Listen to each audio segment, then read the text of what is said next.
Hello, Michael. Well, hello, Robbie. How are you? I'm doing okay. I'm currently still residing in the wonderful world of Walt Disney, the happiest place on earth. The Magic Kingdom.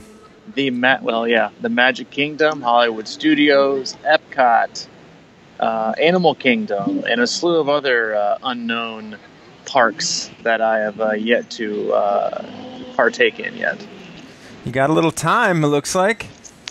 Yeah, we got a little more time today, and then tomorrow we're heading out late in the day, so we'll try to hit a little bit more, but things have gone good so far. No trip is perfect, and especially when you got so many moving parts, like something like this with Allie, not even a 2-year-old and 3 grandparents, things can get kind of interesting, but that is okay. So had a little downtime today in between parks. Hayden just went down for a quick nap, so I figured we could knock out this podcast and stay on schedule.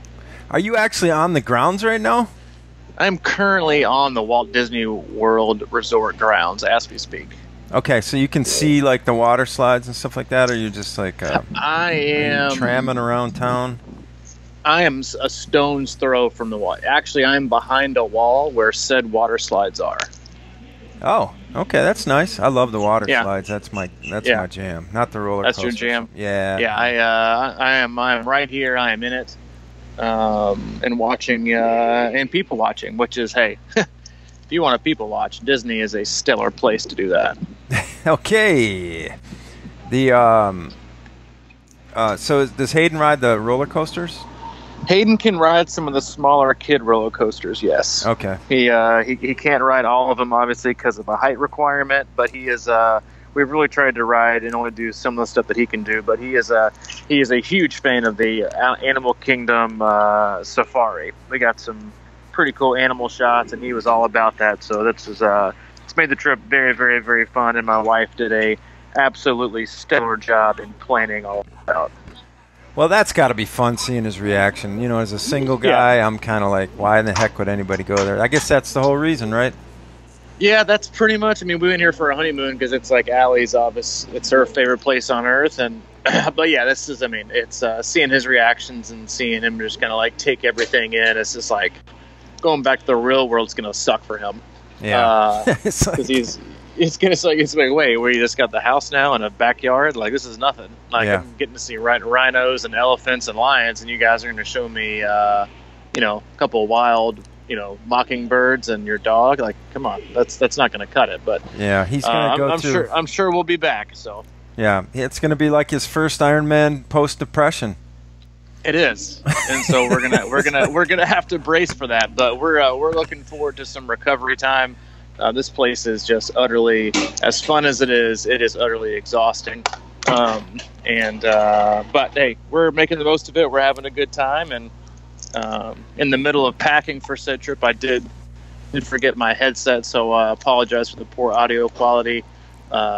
If there is any, if you didn't notice, then well, just keep moving. But left the actual podcast headset at home, so I'm just rocking the iTunes regular right now. So that's not too bad. We can hear you, so that's a good sign. That's a good sign. So. Yeah.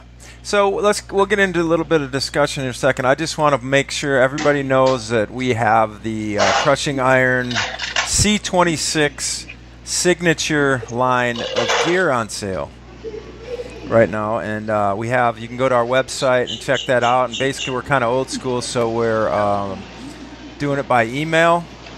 We're going to take a big order. We're going to have some long sleeve tees, a hoodie, short sleeve tees. We're going to have those at Chattanooga with us, or we'll ship them out to you around wherever you may be.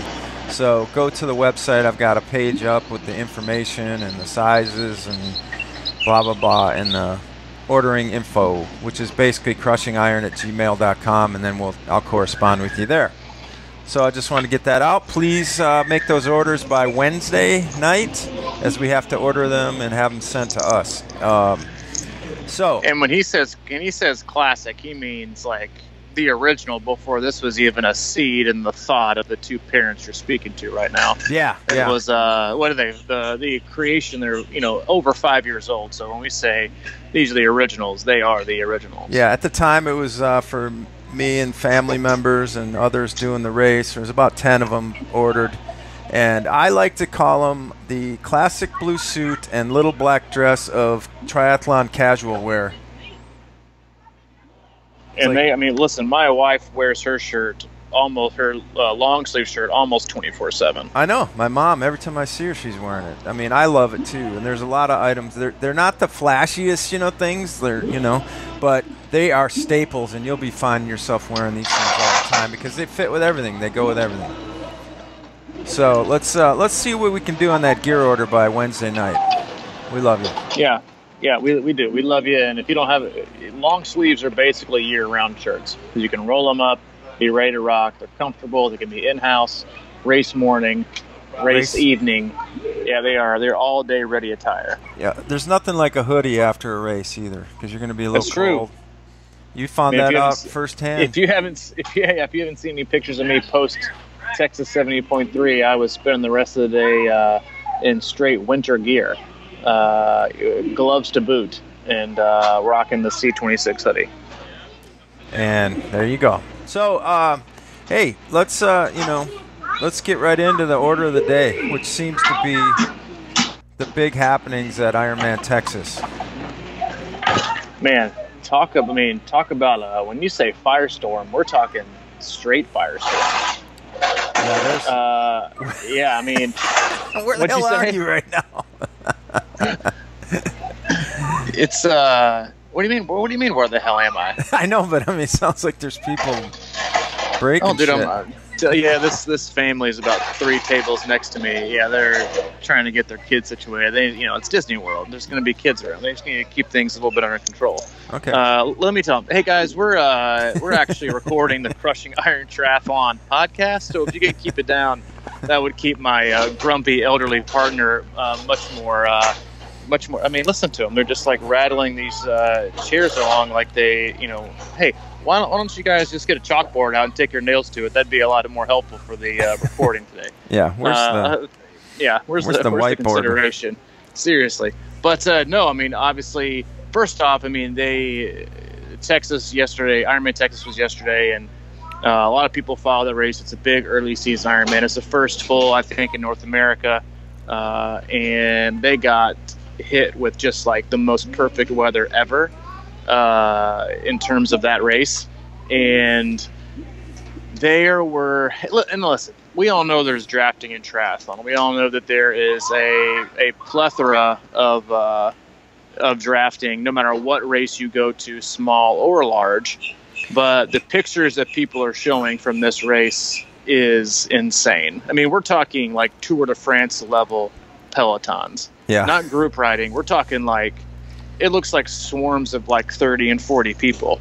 And, after thinking about it, I've come to realize, and I think I've come to the fact that where I stand is that if you don't want or expect something like this to happen in our sport, then you're just naive. And the fact is that the easier you make anything, and that goes with sports, it goes with work, it goes with really anything in life. The easier you make something, the more people you're going to get into it that look for the easy way out. And a part of what I truly honestly believe is that as the event organizers, as Ironman, as a lot of other people have tried to make this sport easier to get into, you also make it seem to outsiders as a sport to where things can be taken lightly and that things aren't as big of a deal as they should be. And so you get people that look for an easy way out. They look for an easy swim. They look for a race course where they know they can draft, and then just do the best run they can. And then after they do this basically cheating for the entire race till they get to the run, they can say they're an Ironman with this great time. And nobody can look back and look at their time versus their watts or miles per heart rate and see when they were cheating. But they can claim this. And, I'll say it again. The easier you make anything, you're going to open the door to a lot more athletes that are going to look for the easy way out, which is drafting in groups. And honestly, if you look at it, like there's been the decline of triathlon has it's no coincidence it has directly been to the side of the growth of ultra running, where it's basically impossible to cheat. People are leaving the sport in droves because they're tired of dealing with changed rules, changed regulations, the feeling that this is no longer a race or no longer a competition. It is, let's lower the bar as low as we can possibly go to get the most fish. Let's get as many minnows as we can instead of going for any big fish. And I'm not saying that they shouldn't make the sport more, entry level. But if you look at events, because I'm all for that, but at the same time, it's like, where do we draw the line? And we touched on this obviously in the last podcast. That's why it's such a touchy subject. That's why it's I don't know how we get it right, because I honestly don't have an answer. But if you're the same person that says, well, we have to open the sport to as many people as possible, we have to make everything easier because it's all about safety. Well, look what yesterday. And look at the people we're also letting in our sport that always look for the easy way out, because honestly, people don't look at triathlon the way they used to.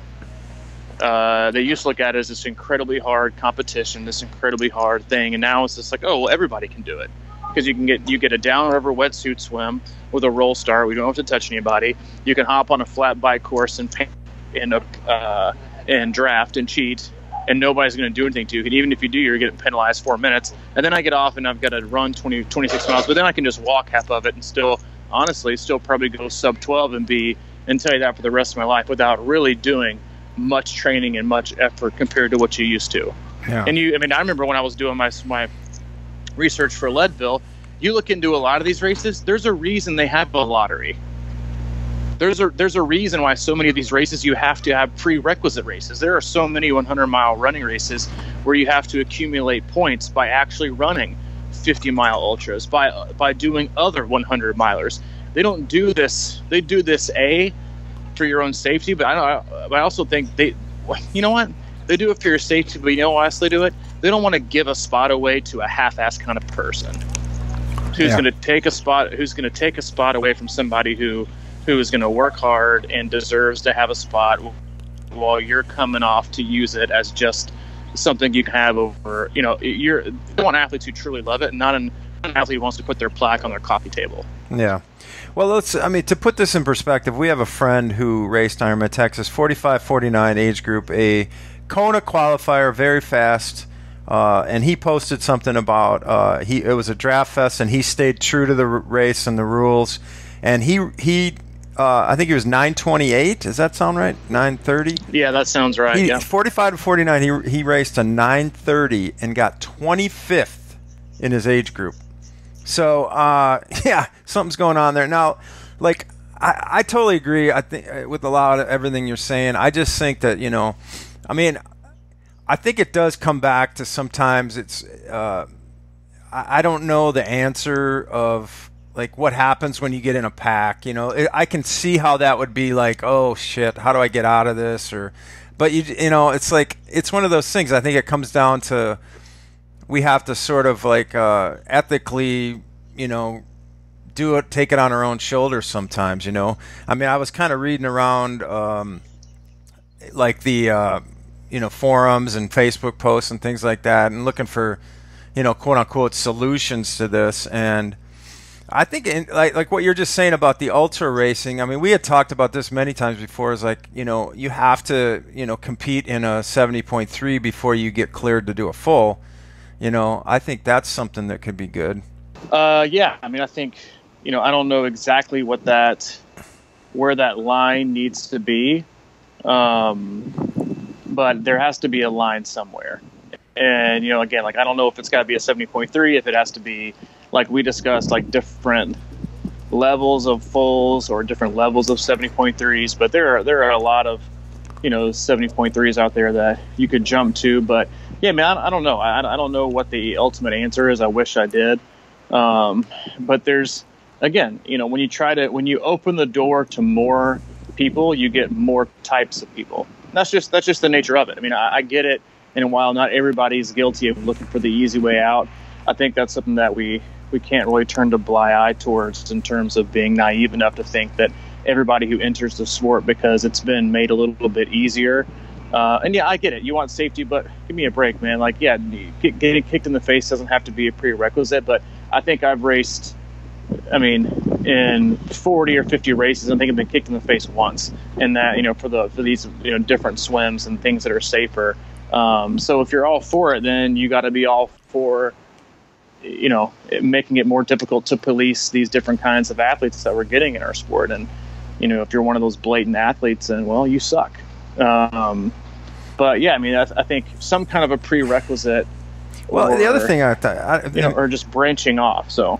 Well, and I mean, I'm not a logistics guy or a traffic control guy that understands that kind of stuff, but we keep coming back to, and I know like Wisconsin's a different type of animal because it's hard to draft. It's a little harder to draft there because there's so many hills, and it doesn't come into play as much as a flat course like in Houston or whatever. But I got to thinking about they do the self-seated rolling start. Couldn't Ironman maybe take past bike results or most people have done one before. They could have an idea or some kind of thing where they could just seed them and space out the fast bikers throughout the thing and just start in order of your number, to kind of just break up the field a little bit. I mean, I know that sounds like a lot of work, but I always think it comes down to the swim, somehow how do you space it out when people are getting out of the water? Well, do you see? I don't think I ever saw more than 3 or 4 people together at one time at Wisconsin. Yeah.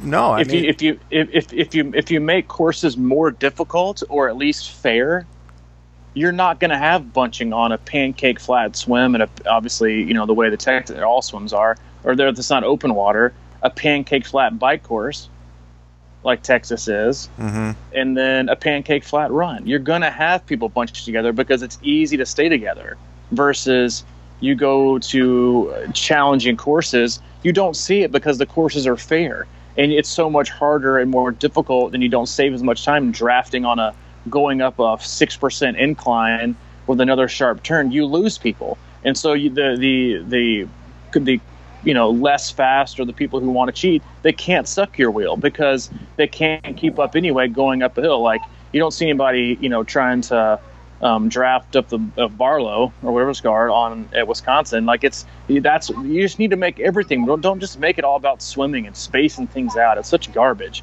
Like, look at the actual courses. I mean, listen, they made Chattanooga 4 miles longer to make it flat. Yeah, that's a good point. That's where we're at.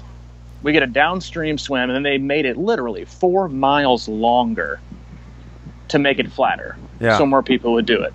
Instead of just being like, hey, if you don't want to do it, don't. But I guarantee you other people would do it because they want that kind of a challenge. Just like going back to what we said about Wisconsin. Like, listen, I'm not telling you or sitting here saying like participation is down because of taking away mass starts. But I will tell you that the sport is losing people in droves because it's changed so much to catering towards everyone. Like, listen, I've said this about our podcast. Like, our podcast is for everyone, but it's not for anyone. Like, you don't have to. Some people are going to love it, some people are going to hate it, and that's okay. Yeah. Like, triathlon shouldn't be the participation ribbon sport of America. Things are supposed to be hard. If you want people to work, and when you're on the run course, you want to look at the guy that's passing you and think, you know what? He probably raced legally, he raced hard, and he raced his best. Not, I bet you he drafted or cheated, and now it gives everybody, whether it's a legit excuse or not a legit excuse, to say, well, I would have placed higher in my age group had I chose to draft. So now we just get into the excuse game. Is like, are these people even, like, do they really even have a shot, or are they just going to use that as an excuse to why they didn't perform well that day? Yeah. It's definitely a weird thing. I always compare it to, like, my analogy is like why I start losing interest in other sports too. It's like I know that safety is like a huge concern. It's just that, like, I don't know, man. People play football and they know it's a rough sport. It's not like you gotta, you know what I mean? They're just then you start taking things out of it, or like, in baseball, I just completely it blows my mind that they let these guys wear arm, elbow protectors, face guards, now shin guards, and all this other shit. And they go up there, and 90% of hitting is the fear of the pitcher. Not 90, but half of the. It's a big deal, And so now you take that element away, and you're not afraid to get hit. It's easiger to hit. Yeah, well, now they can lean in. They can basically lean into a pitch, without the fear of even taking anything. So listen, I know you're not saying this either. You don't need fear to make a sport relevant, but they're supposed to be challenging. It's not everybody no offense, but not everybody should finish races. Not everybody is ready for all kinds of races. So why do we keep making it is it okay for people to, but it's just basically going to limit the level and entry of preparation that people, because listen, people who've been in the sport for long enough know that it takes a crap ton of preparation to do well. But as with most things in life, it's all about perception. And as the years have gone on, and the years, I've never heard or talked to more people than I've talked to in the last year and a half, 2 years, that think not necessarily that triathlon is easy, but that it's just not as big of a deal, because it's not as hard as it used to be. And yeah, you can all complain and whine, the swim's got to be, it's got to be safe for more people die. I get it, but there are so many other aspects of the sport that people just that you fail to recognize that, hey, you don't want people to draft, you don't want people to dope, yet doping is prevalent in our sport at an age group level. And and that's why so many athletes who've been in for a long period of time are walking away and going to other sports like ultra running or swim run, because they want it to be fair and they want to see their hard work rewarded, not know that they've got to go up to bat with cheaters, dopers, and the like. And that's just the way that it is these days. You have to be able to, and listen, I know for me, in my age group, if I want to even hang, the way they do some of the tougher age groups, if you don't come out of the water in the top 10 of the swim and you want to be able to ride with, and what I mean is ride with a group of guys, ride legally 4 or 5 guys deep at a legal distance where you still get it, but you're all working somewhat together. Just like you see the pros do in Kona, they're all stretched out at a legal distance. Somebody will take the lead, somebody will fall back. But if you want to really place the front, you have to be willing to go. And what going means for a lot of people is you're going to need to throw down. For me, I would need to throw down. Let's say I wanted to ride with the front group in Chattanooga, not drafting, not opponent, but just ride with the front guys. For me, I would probably need to throw down 260, 270 watts for basically the first 5 or 10 miles, just to be able to stay with them. And I can't do that because I'll be blown to smithereens.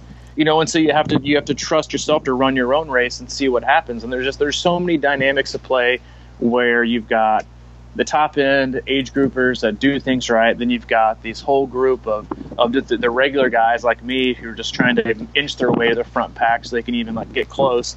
Then you've got the people who are cheating. Then you got people who as in drafting. Then you got people who are doping, and then you've got the rest of us. Yeah. And there's so many things at play. And I know that I saw somebody mention, they need to have a men's day and a women's day, or they need to shrink the field, or they need to do this. It's why not just quit having complete dicks in our sport that want to cheat the entire time? And then you wreck, as you saw on the video that I posted earlier, and so many people have seen. When you pay a lot of money to do these races, you pay for safety, and a lot of athletes pay for things to be fair. Yeah. And when you don't put refs on the course, or that many refs on the course, things aren't going to be fair. So, that's just the way it is. Well, another thing, this is another reason why I hate the rolling swim start, because what I heard somebody say that they had a couple. This could be false. This is something I read, but they had a couple marshals on the course, but the main focus was on the pro section.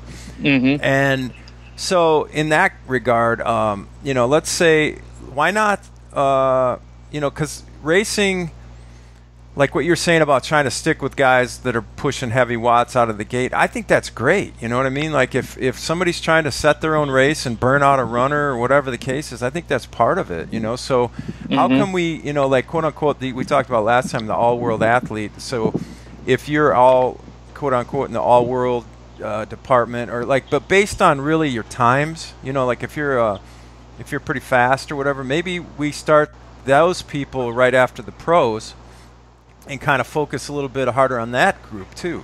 You know what I mean? Like you focus on the pros, and you got the faster people out front. It's a little bit more manageable for marshals and things like that, instead of trying to cover the whole course.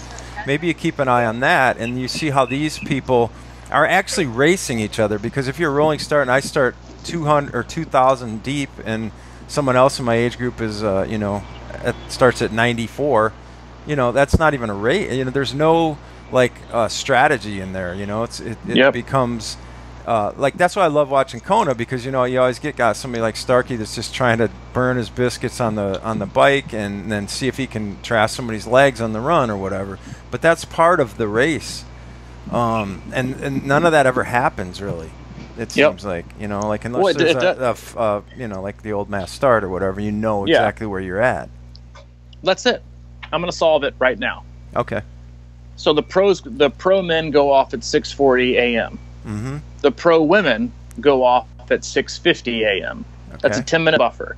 At 7 o'clock, athletes who have reached a certain threshold, whether it's a time or basically saying, you know, I'm eligible for awards, like the way they used to do elite waves in small amateur waves. You all go off at 7 o'clock, all together in a mass start.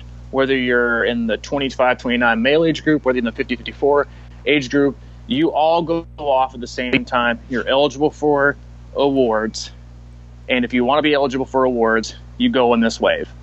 And you put more draft marshals in that wave. We go off at 7 o'clock. At 7:15, we start rolling starts. That might work. If you're in a wave at 17 or later, you are not eligible for awards. You don't have to throw a ton of course marshals back there, because a lot of those people even don't care. So have at it.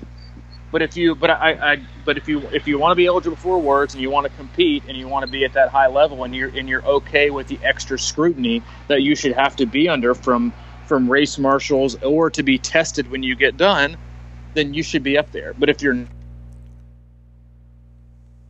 that jump, you're not willing to be in that competitive wave, then it's perfectly fine to sit back and go with the 7:15 or 7:20 wave, and with the main, what we would call the age group field. You got pros, you have those who are up for awards, you have the age group field.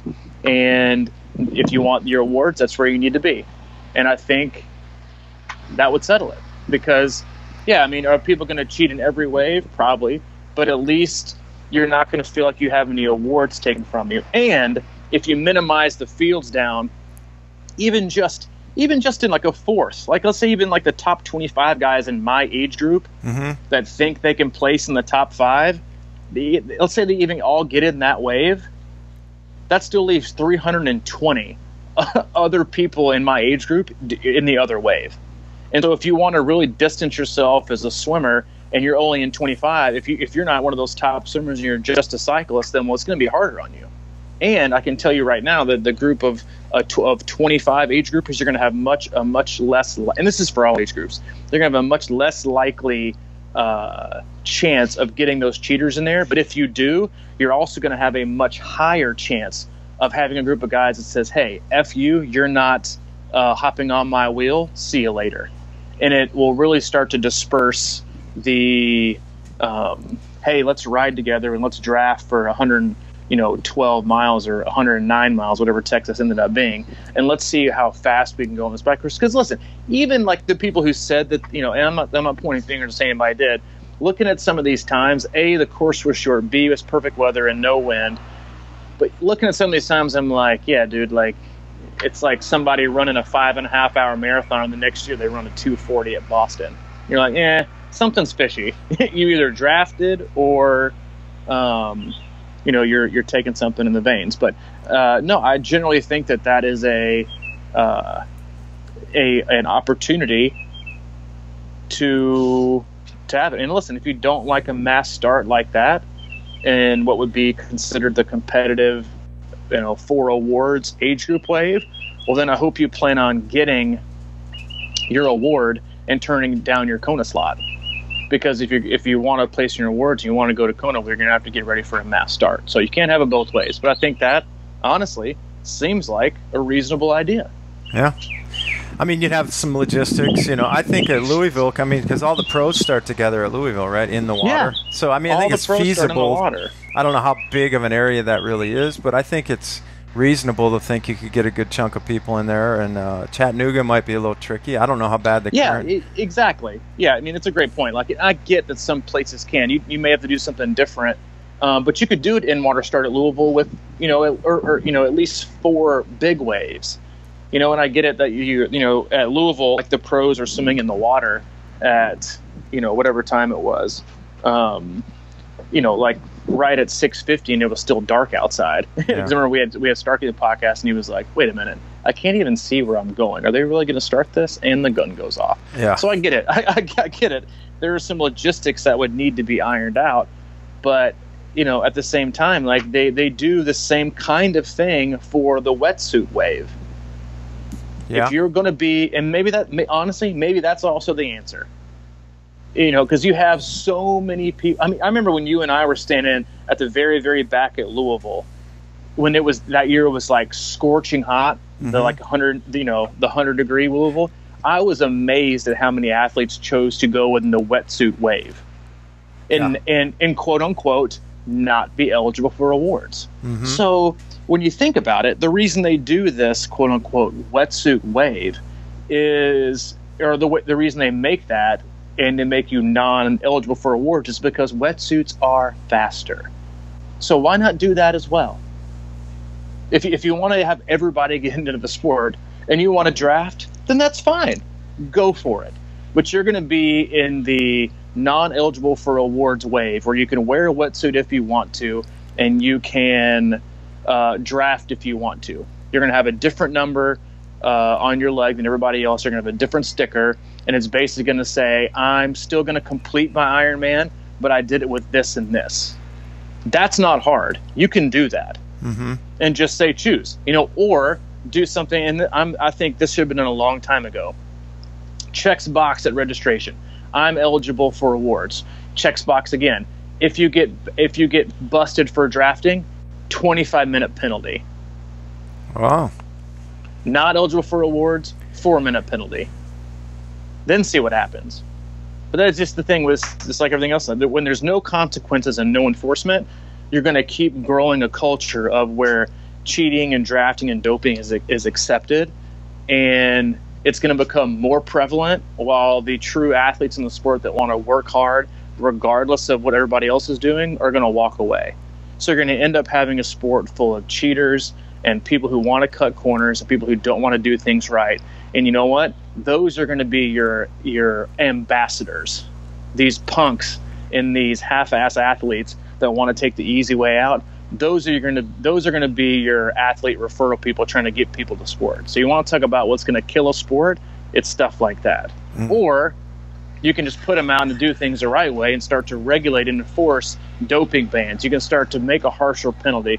You know what? Just do it. That's the kind of, but they don't want to because they don't want to. They're more afraid. Same thing with the swim of deterring a couple athletes than making, that might think, oh, I don't want to get busted for this. You can still race and you can still be an Ironman. Like, that's the thing. You can still be one. I don't want to make it to where you can't call yourself that, because I still think it's incredibly difficult to do all these things on one day, whether it's a downstream swim. Like, that's why there is no, Ironman 1.0, Ironman Gold Star. There aren't different levels. They all have their different challenges on each day. But all I'm saying is there has to be a cutoff to where just certain things aren't. Listen, 2 things. You should have serious and clear things that should be expected out of the top performers, and then certain specific things that are not accepted. And right now the line is blurred to where too many things are accepted, not enough things are expected out of the everyday athlete. And until that happens, you're going to continue to get scenes like at Texas. Yeah. I mean, I think ultimately when you go back to our buddy that does 9:30 and gets 25th place in 45:15 or 45:49 or whatever, I mean, this is a guy that went down there. Obviously, that time is he's a fast racer, and if you're doing things the right way, and that's the sort of result you get, you're going to be just like, screw it, man. I mean, because that's just not real. You know, he's usually in the top 5 or 10 everywhere he goes, and I don't even know if he has to go that fast to do it half the time. Yeah. But yeah, I like what you're talking about. I mean, you maybe make like 4 initial waves and those are the, you know, so you can make it work. 3 or 4 first waves, you call them red, green, and blue or whatever, and you're in them. If you decide to qualify, if you want to be eligible for awards or Kona, you got to pick that. And then, you know, like I always say, yeah, I want to be eligible for awards. There's some kind of mark there, or whatever. Or no, that's the wetsuit thing, right? So I always like, no, I'm not going to do that. But I don't necessarily think I'm going to get awards. But in this case, if I didn't want to get up in that front pack and swim in a group wave start, then I'd just probably lurk in the back and just do my thing. And it would take, but I like what you said about like the people that are actually racing for awards. They're not going to be as quick to comply with some kind of peloton. You know? No, they're going to be pissed about it like they are right now. Yeah, there's going to be a lot of people, like some will get in there and some will be like, you know, sneak on for a while, and then somebody will start yelling and it'll break it up, you know. People. Yeah, and it's so much easier with the small group to pick out and name who things are instead of when you have another gigantic group. And I think that's, legitimately. Yeah, because you know you're all on the same time too, right? Exactly. And the other great thing about it is if you put yourself in this 4 awards age group, then obviously the reward is higher because you get awards, but the discipline is also higher with a 20-minute drafting penalty. So you better do it right, and you better do things the right way. And the other nice thing about it is people who are up for awards, guess what they also like to do? They also like to race. Mm-hmm. They like to race people. They don't want to be in a rolling start to where if Joe Schmo, and yeah, you can give me I always do my best all day, every day, no matter what. That's great. Most people do as well, but it's proven, and it's scientifically proven, and you've seen it a million times over, that when there's somebody next to you and you know you're actually racing, you can get more out of you in an adrenaline dump and drive and competitive nature than you could have anywhere else. We talked about it with Steve Magnus on the podcast, that you can pull things out and you can do things that you just didn't think you could do at the moment, but your brain finds a way. His was talking about like your body says it can't do anymore, but then you get to the finish line and you get to the finishing chute, and all of a sudden these 2 guys who could barely walk 50 meters before the banner all of a sudden can churn out a 3:4:40. It's like it's there. But athletes who do in race, they have these rolling starts. You don't have any idea. Yeah. And so it also gives them an opportunity to race, while it also gives everybody a chance to compete. And you know what it also gives? It gives what I think, and what Ironman has basically said to everyone, is that the most attractive people we have are the age groupers. So let's give them an age group show. Let's give them an age group show to watch. And that just gives other age groupers. I mean, the sport already does it through these like sponsored ambassador, whatever, like semi-pro elite, squads or whatever. They already do it there by promoting these age group athletes to other age groupers. Let's give them a race. Let's give them a show. And I do. I think there's ways to fix it. I definitely am not going to tell you that that's the ultimate answer, but I think that within the realm of what we currently have to work with, that is the best option. Yeah, it really does, because a lot of those people obviously are competitive, and now all of a sudden you're kind of inching them a little closer towards that semi-pro thing that they really like anyway. It's kind of this. It's similar to the pro race, but not quite the pro race. And I don't know. And then maybe, frankly, that type of consistently upped competition might kind of start producing more pro athletes, because it's all of a sudden it's like, hey, I am capable of this. Maybe I will try my, and the next thing you know, 2 years later they're in this pro wave start, and that's kind of cool, It is, especially because some of these people probably got the money to be a pro, or whatever, they don't need necessarily sponsors or whatever, but that might be like a byproduct, and it also kind of inspires people that are not quite there that want to maybe race in that award group wave the next year. It kind of like creates a little bit more incentive, and I'm starting to like it right now. I mean, it's sort of like I would love to, put myself in that and just see how it goes. Yep, I think that's a great way to look at it. So it's kind of there's a next level, for you if you're, just starting an Ironman or whatever, and you have a good race one year, and you're like, hey, I'm going to give that a shot and see how that is. I think there's, rather than it sort of like ups the adrenaline a little bit in your head, and instead of like, oh, I'm going to go do a walking, rolling start, I'm going to start at number 1,800. And walk into the water and have no idea who I'm competing against. You know what I mean? I think it kind of tightens things up a little bit. Yeah. All right, man. I think we got it. Yeah. Well, hey, it's a Walt Disney World, but the show does go on, just like it will for other Ironman races. So I appreciate you guys' patience today and joining us. Sorry for the late upload, but did the best we can. We'll be back. Regularly scheduled audio and programming on Thursday. Thursday it is, man. All right. All right, man. Enjoy the kingdom, and I'll try. We'll see you soon. All right, and again, don't forget to go to crushingiron.com and check out the new gear that's available. We'll be ordering that probably later this week, so try to get it in by Wednesday at midnight, your order, and then hopefully we'll have it in a couple weeks ready to ship out and deliver at Chattanooga 70.3. Perfect timing. All right. Thanks for joining us. All right. See you, buddy. Bye.